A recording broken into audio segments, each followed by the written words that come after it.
আসসালামু আলাইকুম সবাইকে, সেলুসের আরও একটি ভিডিওতে আপনাদের স্বাগতম। আমরা এখন আছি চীনের মাইজুরু পোর্টে। কথা বলার আগে আগে চীনের মাইজুরু পোর্টটা দেখেন।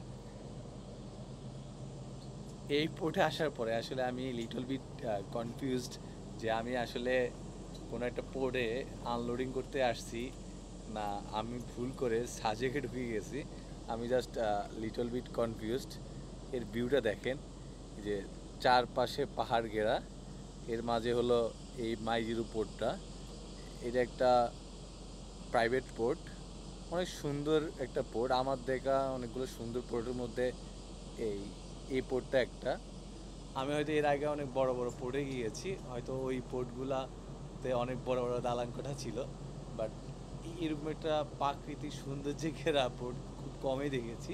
জাস্ট দেখেন, এই পাশেও পাহাড়, এই যে এই পাশেও পাহাড়, এই পাশেও পাহাড়। জাস্ট এই যে আমার এই পিছনে এই যে রুটটা দেখা যাচ্ছে, এর মাঝখান দিয়ে আসলে জাহাজ এর ভিতরে আসছে। বার্থিং করলাম, তারপর আমরা আনলোড করলাম। আমরা এখানে আসছি আসলে কয়লা আনলোড করতে। এর আগে আমরা কানাডার রোবার্টস ব্যাংক থেকে ৭১,০০০ টন কয়লা লোড করেছি, সেগুলো রিসার্চ করতে আসছি এই পোর্টে।